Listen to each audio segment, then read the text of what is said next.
Hi hello ನಮಸ್ತೆ G Kannada ನ್ಯೂಸ್ಗೆ ಸ್ವಾಗತ. ನಾನು ಯಶೋಧ ಪೂಜಾರಿ.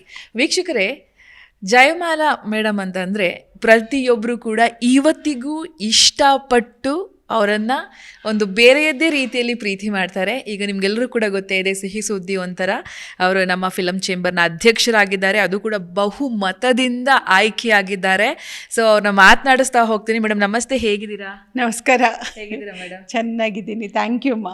ಮೇಡಮ್, ಮೊನ್ನೆ ಅಷ್ಟೇ ಒಬ್ಬ ನಿಮಗೆ ತುಂಬ ಆಪ್ತರು ಹೌದು, ತಾರಮ್ಮ ಮನೆಗೆ ಹೋದಾಗ ಹೇಳ್ತಾ ಇದ್ರು ಅವರು, ನಮ್ಮ ಈ ಹಿಂದೆ ಅವರು ಅಧ್ಯಕ್ಷರಾದಾಗಲೂ ಕೂಡ ತುಂಬ ಒಳ್ಳೊಳ್ಳೆ ಕೆಲಸಗಳನ್ನು ಮಾಡಿದ್ದಾರೆ. 100% ಈ ಸತಿ ಕೂಡ ನಮ್ಮ ಒಳ್ಳೊಳ್ಳೆ ಕೆಲಸಗಳನ್ನು ಮಾಡ್ತಾರೆ ಅಂತ ಹೇಳ್ತಾ ಇದ್ರು. ಹಂಗೆ ತುಂಬ ಜನ ಇಂಡಸ್ಟ್ರಿಯವರು ನಿಮ್ಮ ಬಗ್ಗೆ ತುಂಬ ಹೋಪ್ಸ್ ಇಟ್ಕೊಂಡಿದ್ದಾರೆ. ನಿಮ್ಮ ಕನಸೇನು? ಈ ವರ್ಷ ನೀವು ಏನೇನು ಮಾಡಬೇಕು ಅಂದ್ಕೊಂಡಿದ್ದೀರಾ ಅಂತೇಳಿ? ನನ್ನನ್ನು ನಂಬಿ ಓಟ ಹಾಕಿದಾರಲ್ಲ, ನನ್ನನ್ನು ನಿಲ್ಲಿಸಿದಾರಲ್ಲ, ನನ್ನನ್ನು ಗೆಲ್ಲಿಸಿದಾರಲ್ಲ, ಅವರೆಲ್ಲರ ರೆಪ್ರೆಸೆಂಟೇಟಿವ್ ಆಗಿ ನಾನು ಉದ್ಯಮದಲ್ಲಿ ಅವ್ರಿಗೆ ಏನೇನು ಬೇಕೋ ಅದನ್ನು ಕೆಲಸ ಮಾಡೋದೇ ನನ್ನ ಮೊದಲ ಆದ್ಯತೆ. ಆಯಿತಾ? ಭಾಳ ಪ್ರೀತಿಯಿಂದ ಹರಿಸಿದ್ದಾರೆ, ಅತ್ಯಧಿಕ ಮತದಿಂದ ಗೆಲ್ಲಿಸಿದ್ದಾರೆ. ಎಕ್ಸ್ಪೆಕ್ಟೇಷನು ತುಂಬ ಇದೆ. ಉದ್ಯಮಕ್ಕೆ ತುಂಬ ಕೆಲಸಗಳಾಗಬೇಕಾಗಿದೆ. 100 ವರ್ಷದ ಹತ್ರ ನಾವು ಹೋಗ್ತಾ ಇದ್ದೀವಿ. ಚಿತ್ರರಂಗ 100 ವರ್ಷದ ಹತ್ರ, 92 ವರ್ಷ ಕಳೆದು ಬರೋ ತಿಂಗಳು 3ನೇ ತಾರೀಕು ಮಾರ್ಚ್ 3ಕ್ಕೆ 93 ವರ್ಷ ಆಗುತ್ತೆ. ಇನ್ನೇನು ಹತ್ತಿರ ಬಂದುಬಿಡ್ತು 100 ವರ್ಷದ ಹತ್ರ. ಸೊ 100 ವರ್ಷದ ಹತ್ರ ಬಂದಾಗ ಅನೇಕರಿಗೆ ಅನೇಕ ಕೆಲಸ ಆಗಬೇಕಾಗಿದೆ. ಉದ್ಯಮ ಸಮಗ್ರವಾಗಿ ಒಂದು ಗಟ್ಟಿ ತಳಹದಿಯಲ್ಲಿ ನಿಲ್ಲಬೇಕಾಗಿದೆ. ಸೊ ಅದರಿಂದಾಗಿ ಒಳ್ಳೆ ಕೆಲಸ ಮಾಡಬೇಕು ಅಂತ. ಈ ಥಾಟ್ ಮತ್ತೆ ಯಾಕೆ ಬಂತು? ಎಲ್ಲರೂ ಪ್ರೆಷರ್ ಇತ್ತು ಅಂತ ಅನಿಸುತ್ತೆ, ನೀವೇ ನಿಲ್ಲಬೇಕು ಈ ಸತಿ ಅನ್ನೋದೊಂದು ಪ್ರೆಷರ್ ಇತ್ತು ಅನ್ನೋ ಇನ್ಫಾರ್ಮೇಷನ್ ನನಗೆ ಸಿಕ್ತು. ನೀವು ಆಯಿತು ನಾನು ನಿಲ್ತೀನಿ ಅಂತ ನಿಮ್ಗೆ ಯಾಕೆ ಬಂತದ್ದು ಮನಸ್ಸಿಗೆ, ಯಾಕೆ ಏನಂತ ಹೇಳಿ? ನನಗೆ ಕನಸು ಒಂದ್ಸಲ ನಾನು ಅಧ್ಯಕ್ಷ ಆಗ್ತೀನಿ ಅಂತ ನನ್ನ ತಲೆಯಲ್ಲಿ ಇರಲಿಲ್ಲ. ನನಗೆ ರಾಕ್ಲೇನ್ ಸರ್, ವೆಂಕಟೇಶ್ ಅವರು ಬಂದು, ಅಮ್ಮ ಈ ಸಲ ನೀವು ಚೇಂಬರಿಗೆ ಅಧ್ಯಕ್ಷರಾಗಿ ನಿಂತ್ಕೊಳ್ಳಿ ಅಂತ ಹೇಳಿ ಅವರು ನನಗೊಂದು ಪ್ರಾಮಿಸ್ ಮಾಡಿ ನೀವು ಅಂದರು. ಅವರು ಅತ್ಯಂತ ಆತ್ಮೀಯತೆಯಿಂದ ಹೇಳ್ತಾ ಒಂದಂದರು, ಉದ್ಯಮಕ್ಕೆ ತುಂಬ ಕೆಲಸ ಆಗಬೇಕಮ್ಮ, ನಾವು ಈ ಸಲ ಬಂದರೆ ಏನಾದರೂ ಒಳ್ಳೆ ರೀತಿಯಲ್ಲಿ ನಿಮ್ಮದೇ ಸರ್ಕಾರ ಇದೆ, ಆಮೇಲೆ ತುಂಬ ಹೌದು ನಮ್ಮ ಸರ್ಕಾರಕ್ಕೆ ಉದ್ಯಮಕ್ಕೆ ಏನಾದರೂ ಮಾಡಬೇಕು ಅನ್ನುವಂಥ ಒಂದು ಬಲವಾದ ಅವರೊಂದು ನಮಗೆ ಶಕ್ತಿಯಾಗಿ ನಿಲ್ತಾರೆ. ಎಲ್ಲ ಸರ್ಕಾರಗಳು ಸಹ ನಮಗೆ ಸಹಾಯ ಮಾಡಿದೆ, ಇಂಡಸ್ಟ್ರಿನ ಬೆಳೆಸಿದ್ದು. ನಾವು ಸದಸ್ಯರಿಗೆ ವಾಣಿಜ್ಯ ಮಂಡಳಿ ತಾಯಿ, ಆದರೆ ನಮಗೆ ತಾಯಿ ಸರ್ಕಾರವೇ. ಆಯಿತಾ? ಅದರಿಂದಾಗಿ ನೀವು ಮಾಡಬೇಕು, ಸಹಾಯ ಮಾಡಿ ಅಂತೆಲ್ಲ ಕೇಳಿದರು. ನಂತರ ನಾನು ನಮ್ಮ ಇವ್ರನ್ನ ಸಾರಾ ಗೋವಿಂದ್ ಅವ್ರನ್ನ ಬಂದು ಕೇಳಿದೆ, ಸರ್ ಈ ಥರ ಕೇಳ್ತಿದ್ದಾರೆ, ಏನು ಮಾಡೋದು ಅಂತ. ಆಗ ಗೊತ್ತಾಗುತ್ತೆ ನನಗೆ, ಸಾರಾ ಗೋವಿಂದ್ ಅವರೇ ಅಧ್ಯಕ್ಷ ಸ್ಥಾನಕ್ಕೆ ನಿಲ್ಲಬೇಕು ಅಂತ ಹೇಳ್ಬಿಟ್ಟು ಅವರು ರೆಡಿಯಾಗಿದ್ದರು. ಪಾಪ ಅವರು ರೆಡಿಯಾಗಿದ್ದಾಗ ನನಗೇನಾಗೋಯ್ತು, ಹೀಗೆ ಕೇಳಿದ್ನಲ್ಲ, ಬಟ್ ತುಂಬ ಒಳ್ಳೆ ಮನುಷ್ಯತ್ವ ರೀ ಅವ್ರಿಗೆ. ತಕ್ಷಣ ಒಂದು ಮಾತು ಹೇಳಿದ್ರು, ಅಮ್ಮ ನೀವು ನಿಲ್ಲೋದಾದರೆ ನೀವು ಬನ್ನಿಮ್ಮ, ನಾನು ಬಿಟ್ಕೊಡ್ತೀನಿ ಅಂದ್ಬಿಟ್ರು. ದೊಡ್ಡತನ, ದೊಡ್ಡ ಮನಸ್ಸು, ಅವ್ರು ಬಿಟ್ಟುಕೊಟ್ರು. ಹಾಗೆ ಸುರೇಶ್ ಅವರು, ಮಾಜಿ ಅಧ್ಯಕ್ಷರು ಸುರೇಶ್ ಅವರು, ಚಿನ್ನೇಗೌಡರು, HD ಗಂಗರಾಜ್ ಅವರು, ಜಯರಾಜ್ ಅವರು, ಥಾಮಸ್ ಡಿಸೋಜ ಅವರು, KV ಚಂದ್ರಶೇಖರ್ ಸರು, ಬಸಂತಕುಮಾರ್ ಪಾಟೀಲ್ ಅವರು, ಅವರೆಲ್ಲರೂ ನನಗೆ ಒಂಥರ ರಕ್ಷಾ ಕವಚದ ಥರ ಎಲ್ಲರೂ ನಿಂತ್ಕೊಂಡ್ರು. ನಾನೇನು ಓಟ್ ಕೇಳೋದು ಬೇಡ, ಅವರೇ ನನ್ನ ಪರವಾಗಿ ನಿಂತು ಎಲ್ಲರೂ ನಿಲ್ಲಿಸಿ ಗೆಲ್ಲಿಸ್ಕೊಟ್ಟಿದ್ದಾರೆ. ಒಂದು ಮಾಜಿ ಅಧ್ಯಕ್ಷರು ಅವರ ಶಕ್ತಿ ಏನು ಅಂತ, ಮತ್ತು ರಾಕ್ಲೈನ್ ವೆಂಕಟೇಶ್ ಅವರು ಪಿಲ್ಲರ್ ಥರ ನಿಂತ್ಕೊಂಡು ಕೆಲಸ ಮಾಡಿದ್ರಲ್ಲ, ಎಲ್ಲರೂ ಒಟ್ಟಿಗೆ ಸೇರಿಕೊಂಡು, ನನಗೆ ಭಾಳ ಸುಲಭ ಆಯಿತು ಇದು. ಆದರೆ ಅವರಿಟ್ಟ ನಂಬಿಕೆಯನ್ನು ನಾನೀಗ ಉಳಿಸ್ಕೋಬೇಕಾಗಿದೆ. ಆ ನಂಬಿಕೆಯನ್ನು ಉಳಿಸ್ತೀನಿ. ಕೆಲಸ ಮಾಡಲಿಕ್ಕೆ ನನಗೆ ತೊಂದರೆ ಇಲ್ಲ. ಸೊ ಖುಷಿಯಾಗತ್ತೆ, ಯಾಕೆಂದರೆ ಇದು ನನ್ನ ತವರು. ಕಲಾವಿದೆಯಾಗಿ ಬಂದವಳು ನಾನು. ಕಲಾವಿದೆಗೆ ಚಿತ್ರರಂಗದ ಈ 3 ವಲಯ ಇದೆ ನೋಡಿ, ನಿರ್ಮಾಪಕ, ವಿತರಕ, ಪ್ರದರ್ಶಕ. ಈ 3 ಜನ ಇಲ್ಲದೇ ಇದ್ದರೆ ಒಬ್ಬ ಕಲಾವಿದರು ಹುಟ್ಟೋದೇ ಇಲ್ಲ. ಸೊ ಹಾಗೆ ಇದೊಂದು ನನಗೊಂದು ತವರು ಮನೆ. ಇಲ್ಲಿ ಕೆಲಸ ಮಾಡೋದಂದರೆ ನನಗೆ ಭಲೇ ಖುಷಿ ಕೊಡುತ್ತೆ. ನನಗೆ ಗೊತ್ತಿರೋ ಕೆಲಸ ಇದು. ಯಾಕೆಂದರೆ ನಾನು 1986ರಲ್ಲಿ ಅಗ್ನಿ ಪರೀಕ್ಷೆ ಅನ್ನುವಂಥ ಚಿತ್ರ ಮಾಡಿ ನಾನಿಲ್ಲಿ ಸದಸ್ಯ ಆದೆ 86ರಲ್ಲಿ. ನಂತರ 92ರಿಂದ ನಾನು ಕಂಟಿನ್ಯೂಸ್ ಆಗಿ 25 ವರ್ಷ ಕಂಟಿನ್ಯೂಸ್ ಆಗಿ ಕೆಲಸ ಮಾಡಿದ್ದೀನಿ. 2 ವರ್ಷ ECL ಕೆಲಸ ಮಾಡಿದ್ದೀನಿ, 3 ವರ್ಷ ಟ್ರೆಷರರ್ ಆಗಿದ್ದೀನಿ, 4 ವರ್ಷ ವೈಸ್ ಪ್ರೆಸಿಡೆಂಟ್ ಆಗಿದ್ದೀನಿ, 4 ವರ್ಷ ಸೆಕ್ರೆಟ್ರಿ ಆಗಿದ್ದೀನಿ, 2.5 ವರ್ಷ ಪ್ರೆಸಿಡೆಂಟ್ ಆಗಿದ್ದೀನಿ. ಹಾಗೆ ಇಲ್ಲಿ ನನಗೆ ಕೆಳಗಡೆಯಿಂದ ಮೇಲ್ವರೆಗೂ ಕೆಲಸ ಮಾಡಿದ ಒಂದು ಅನುಭವ ಮತ್ತು ನನ್ನ ಜೊತೆಯಲ್ಲಿ ಕೆಲಸ ಮಾಡಿದವರು, ನಂಗೆ ಕಲಿಸ್ತಂಥವ್ರು ಅನೇಕರನ್ನು ನೆನೆಸ್ಕೊತೀನಿ. ನಮ್ಮ ಲಕ್ಷ್ಮಣ್, ಬಂಗಾರದ ಮಂಚ ತೆಗೆದಂಥ ಲಕ್ಷ್ಮಣ್ ಅವ್ರು ನೆನೆಸ್ಕೊತೀನಿ, ಸಿವಿಲ್ ಶಾಸ್ತ್ರಿ ಅವ್ರನ್ನ ನೆನೆಸ್ಕೊಳ್ತೀನಿ, ಹಾಗೆ KV ಗುಪ್ತಾ ಅವ್ರನ್ನ ನಾನು ನೆನೆಸ್ಕೊಳ್ತೀನಿ. ಅನೇಕ ಮಹನೀಯರು ಇದ್ದರು ಇಲ್ಲಿ. ಎಲ್ಲ ಗೌರವಾನ್ವಿತರು ನಮಗೆ ಒಂದೊಂದು ಹೆಜ್ಜೆಗೂ ಕೂಡ ಪಾಠ ಹೇಳ್ಕೊಟ್ಟಂಗೆ, ಇಲ್ಲಿ ಹೀಗೇ ಮಾಡಬೇಕು, ಹೀಗಿರಬೇಕು ಜಯಮಾಲ, ನೀನು ಯಾವ ಕಾರಣಕ್ಕೂ ಕೂಡ ಅಧ್ಯಕ್ಷೆ ನೀನು ಆಗಬೇಕು ಅಂತಂದರೆ ಸೆಕ್ರೆಟ್ರಿ ಆಗಿಯೇ ಬರಬೇಕು ಅಂತ ಹೇಳಿದ್ರು. ಬಹುಶಃ ನನಗೆ ಆ ಪಾಠ ನಾನು ಒಪ್ಕೋತೀನಿ. ಈಗ ನಾನು ಎಲ್ಲರಿಗೂ ಹೇಳ್ತೀನಿ, ನೀವೆಲ್ಲರೂ ಸೆಕ್ರೆಟ್ರಿ ಆಗಿ, ಯಾಕೆಂದರೆ ಫೈಲ್ ಮೂಮೆಂಟ್ಸ್ ನಿಮ್ಗೆ ಗೊತ್ತಾಗತ್ತೆ, ಸೆಕ್ರೆಟ್ರಿ ಆಗಿಬಿಟ್ಟು ಅಧ್ಯಕ್ಷರಾಗಿ ಅಂತ. ಯಾಕೆಂದ್ರೆ ಸಡನ್ನಾಗಿ ಅಧ್ಯಕ್ಷರಾದರೆ ಏನು ವಿಚಾರ ಅನ್ನೋದು ಗೊತ್ತಾಗೋದಿಲ್ಲ. ವಿಚಾರ ಗೊತ್ತಿದ್ದು ಬಂದರೆ ಸುಲಭ ಆಗೋಗ್ಬಿಡುತ್ತೆ. ಮಗಳು ಕೂಡ ಮೊನ್ನೆ ಜೋರಾಗಿ ಖುಷಿಯಿಂದ ಓಡಾಡ್ತಾ ಇದ್ರು. ಅವರು ಯಾವ ರೀತಿ ಸಂಭ್ರಮಿಸಿದ್ರು, ನಿಮ್ಮ ಮಗಳು ಅಳಿಯ ಎಲ್ಲ ಆ ಖುಷಿಯನ್ನು ಹಂಚ್ಕೊಳ್ಳೋದಾದರೆ? ನನ್ನ ಗಂಡ, ನನ್ನ ಮಗಳು, ನನ್ನ ಅಳಿಯ ಎಲ್ಲರೂ ಕೂಡ ಅತ್ಯಂತ ಪ್ರೀತಿಯಿಂದ, ಅಮ್ಮ ಗೆಲ್ಲಬೇಕು ಅನ್ನೋದು ಯಾವ ಮಕ್ಳಿಗೂ ಇರುತ್ತೆ, ಆಯಿತಾ. ಸೊ ನನಗಾದ್ರೂ ಕೂಡ ಭಯ ಇರುತ್ತೆ, ಅವ್ರಿಗೆ ಆ ಭಯವೇ ಇರಲಿಲ್ಲ, ನನ್ನಮ್ಮ ಗೆಲ್ತಾಳೆ ಅಂತ. ಅದು ಹೌದು, ಎಲ್ಲರಿಗೂ, ನನ್ನ ಗಂಡನಿಗೂ ಅಷ್ಟೇ, ನನ್ನ ಹೆಂಡತಿ ಗೆಲ್ತಾಳೆ ಅಂತ ಹೇಳ್ತಿದ್ರು ಅಷ್ಟೇ, ಆ ನಂಬಿಕೆ. ಸೊ ಗೆದ್ದೆ. ಇಷ್ಟೇ ಅಲ್ಲ, ಬರೀ ಇಲ್ಲಿಗಷ್ಟೇ ಅಲ್ಲ, ಸಿನಿಮಾಗಳಂತ ಬಂದರೂ ಕೂಡ ಸಣ್ಣ ವಯಸ್ಸಲ್ಲೇ ಇಂಡಸ್ಟ್ರಿಗೆ ಎಂಟ್ರಿ ಕೊಟ್ಟು ಮಾಡಿದ ಅಷ್ಟು ಸಿನಿಮಾಗಳಲ್ಲೂ ಕೂಡ ಹಿಸ್ಟ್ರಿ ಕ್ರಿಯೇಟ್ ಮಾಡಿ ಇವತ್ತು ಈ ಥರ ಕೂತ್ಕೊಂಡಿದ್ದೀರಾ ಮ್ಯಾಮ್. ಹಿಂದೆ ಹಿಂಗೆ ತಿರುಗಿ ಮುಂದೆ ನೋಡುವಂಥ ಸಂದರ್ಭದಲ್ಲಿ ಏನೆಲ್ಲ ನೆನಪಿಗೆ ಬರುತ್ತೆ ನಿಮ್ಗೆ? ಯಾಕಂದರೆ ಸಣ್ಣ ವಯಸ್ಸು, ಒಂದು ವಿಡಿಯೋ ವೈರಲ್ ಆಗ್ತಾಯಿತ್ತು, ನಾನು ಮೊನ್ನೆ ಗಮನಿಸ್ತಾ ಇದ್ದೆ, 16 ವರ್ಷಕ್ಕೆ ನಾನು ರಾಜ್ಕುಮಾರ್ಗೆ ಹೀರೋಯಿನ್ ಆಗಿದೆ ಅಂತ ಒಂದು ವಿಡಿಯೋ, ಅದು ಸಿಕ್ಕಾಪಟ್ಟೆ ವೈರಲ್ ಆಗ್ತಾ ಇದೆ. ಲೆಜೆಂಡು, ಆವಾಗ ನೀವು 16 ವರ್ಷದಲ್ಲಿ ಆ್ಯಕ್ಟ್ ಮಾಡುವಾಗ ಹೇಗಿತ್ತು ಆ ಕ್ಷಣ, ಎಲ್ಲ ನೆನಪಾಗುತ್ತಾ ಅಂತ ಹೇಳಿ? ಎಲ್ಲ ನೆನಪಾಗುತ್ತೆ ಅಮ್ಮ. ರಾಜ್ಕುಮಾರ್ ಅನ್ನುವಂಥ ಒಂದು ಧ್ರುವ ನಕ್ಷತ್ರ, ಅವರು ಒಂದು ಶತಮಾನಕ್ಕೆ ಒಂದೇ ವ್ಯಕ್ತಿ. ಅವರು ಕನ್ನಡ ಚಿತ್ರರಂಗದ ರಾಜ್ಕುಮಾರ. ಅವರನ್ನು ಆ ಎತ್ತರದ ವ್ಯಕ್ತಿ ಜೊತೆ ನನಗೆ 16 ವರ್ಷಕ್ಕೆ ನಾನು ಅವ್ರ ಜೊತೆ ಹೀರೋಯಿನ್ ಆದಾಗ ಅವರು ಎಲ್ಲರೂ, ಆ ಕುಟುಂಬ ನಮ್ಮನ್ನು ಒಪ್ಕೊಂಡಿರೋದು ನಾವು ಮರೆಯೋಕ್ಕಾಗುತ್ತಾ ಅಮ್ಮ? ನಾನು ಯಾವತ್ತೂ ಕೂಡ ಜೀವನನ ಹಿಂದೆ ತಿರುಗಿನೇ ನೋಡೋದು. ಹಿಂದೆ ತಿರುಗಿ ನೋಡಿದಾಗ ಈಗಿರೋ ನೆಲೆ ನಮ್ಗೆ ಅರ್ಥ ಆಗುತ್ತೆ. ನಾವು ಮುಂದೆ ಹಾಗೆ ನೋಡ್ಕೊಂಡು ಹೋದರೆ ನಾನು ಎಲ್ಲಿದ್ದೀನಿ ಅನ್ನೋದೇ ಗೊತ್ತಾಗಲ್ಲ. ಅದೆಲ್ಲವೂ ಕೂಡ ನೆನಪಾಗತ್ತೆ.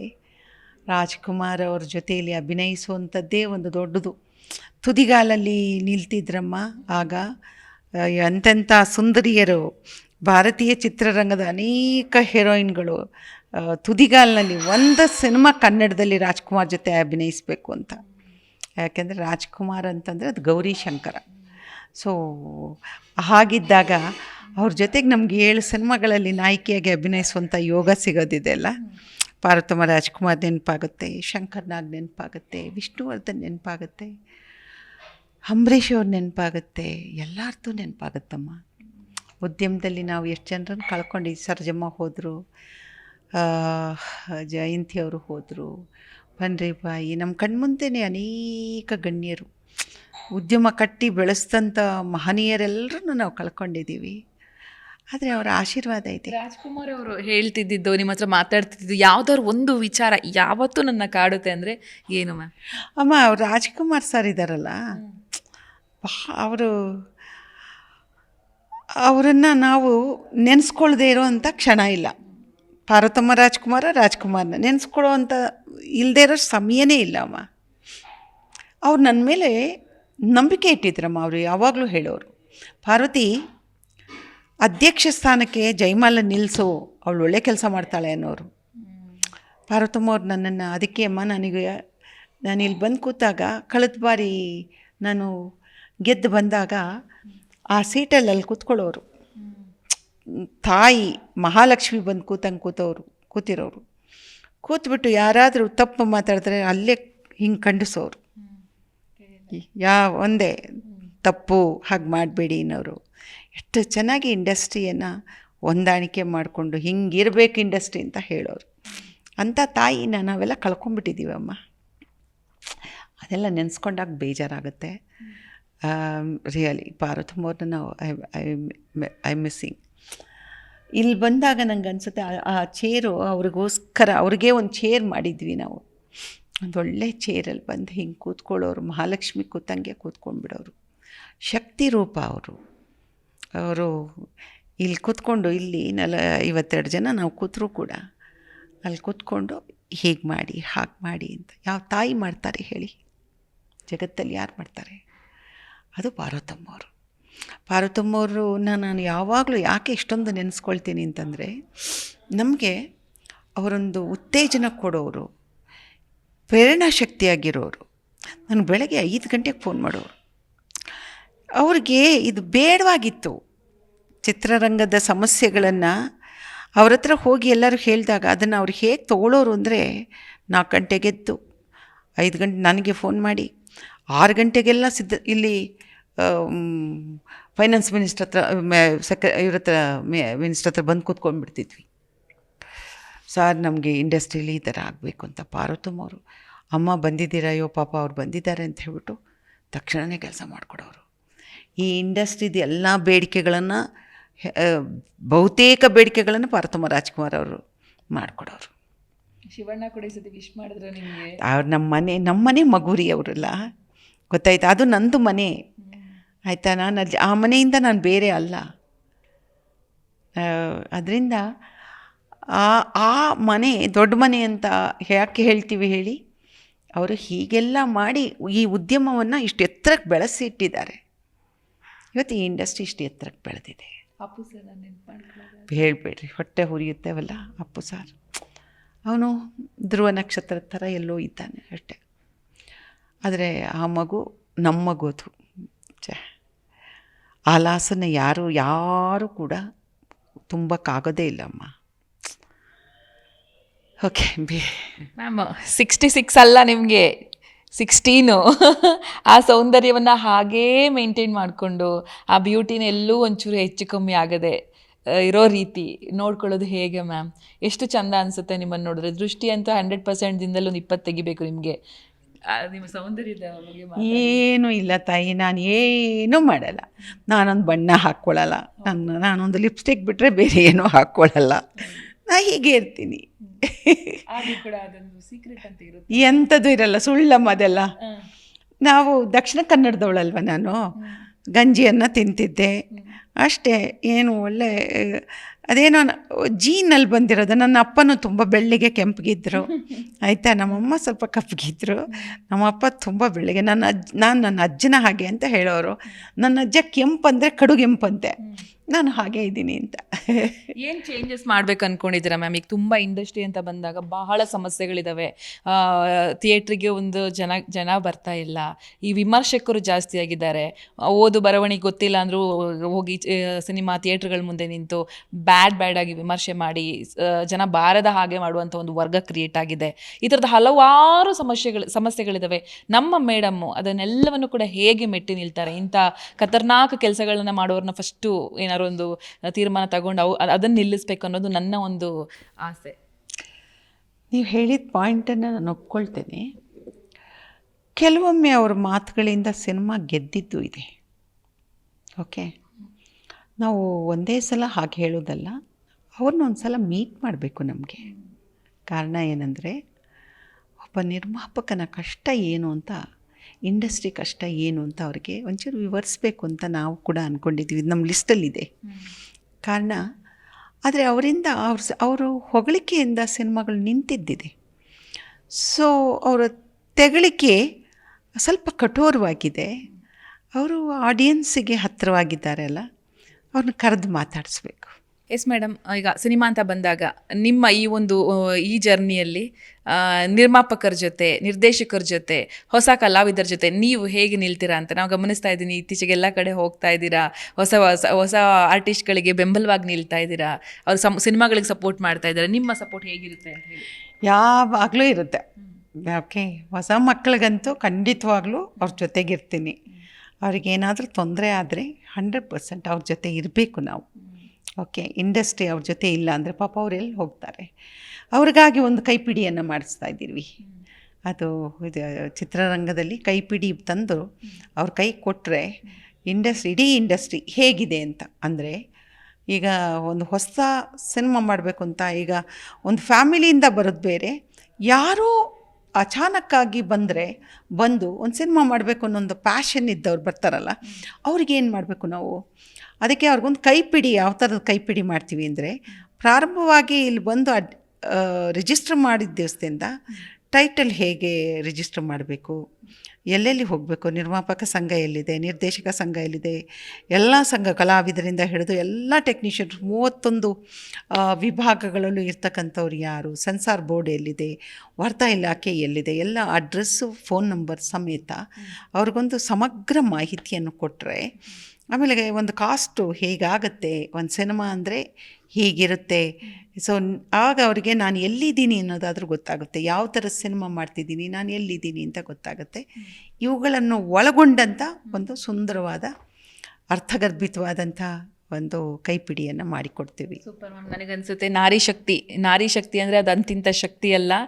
ಸೊ ಈ ವರ್ಷ ಏನಿದೆ ಈ ಫಿಲಮ್ ಚೇಂಬರ್ ಕಡೆಯಿಂದ ಒಳ್ಳೊಳ್ಳೆ ಕಾರ್ಯಕ್ರಮಗಳ ಆಗುತ್ತೆ ಅನ್ನೋದು ನನಗೆ ಒಂಥರ ಪಾಸಿಟಿವ್ ಫೀಲ್ ಇದೆ. ನಿಮ್ಮ ಇಲ್ಲಿ ಬಂದಾಗ 100% ಆಗುತ್ತೆ, ನೀವು ಮಾಡೇ ಮಾಡ್ತೀರಾ ಅಂತಹ ಒಂದು ಅದ್ಭುತ ನಾರಿ ಶಕ್ತಿ ನೀವು. ಫೈನಲಿ ಏನಾರು ಹೇಳೋದಿದ್ರೆ ಏನು ಹೇಳ್ತೀರಾ ಅಂತ, ನೀವು ಪ್ರೀತಿ ಮಾಡುವಂಥ ಜನಕ್ಕೆ, ಇಡೀ ಕನ್ನಡ ಸಿನಿಮಾ ಇಂಡಸ್ಟ್ರಿಯ ಮಂದಿಗೆ?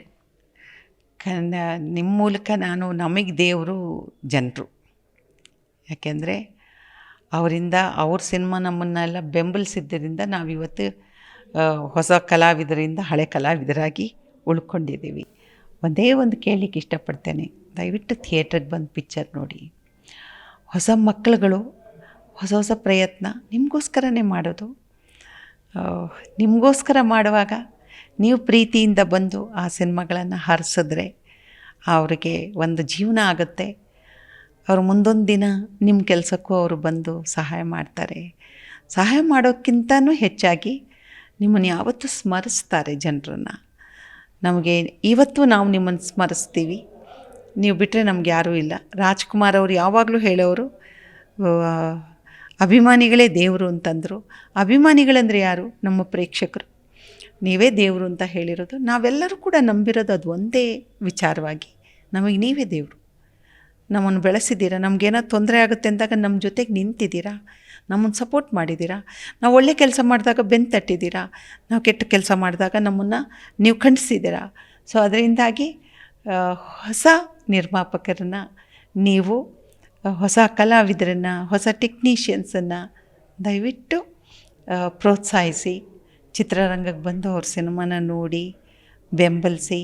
ನೀವು ಬೆಂಬಲಿಸಿದಾಗ, ನೀವು ನಿರಾಕರಿಸಿದಾಗಲೂ ಕೂಡ ನಮಗೊಂದು ಸಂದೇಶ ಆಗುತ್ತೆ. ಅದು ಯಾತಕ್ಕೆ ನಮ್ಮನ್ನು ನೀವು ನಿರಾಕರಿಸಿದ್ರಿ ಅಂತ ನಾವು ಅದನ್ನು ಆತ್ಮವಿಮರ್ಶೆ ಮಾಡ್ಕೊಳ್ಳೋಕ್ಕೆ ನೀವು ಒಂದು ದಾರಿ ಮಾಡಿಕೊಟ್ಟಂಗೆ ಆಗುತ್ತೆ. ಆದರೆ ನೀವು ನಮ್ಮನ್ನು ನೋಡದೆ ಹೋಗ್ಬಿಟ್ರೆ, ನೀವು ಚಿತ್ರಮಂದಿರಕ್ಕೆ ಬರದೇ ಹೋಗ್ಬಿಟ್ರೆ ನಾವೆಲ್ಲಿ ಹೋಗ್ಬೇಕು ಹೇಳಿ? ನಾವು ಯಾರನ್ನು ಕೇಳೋದು?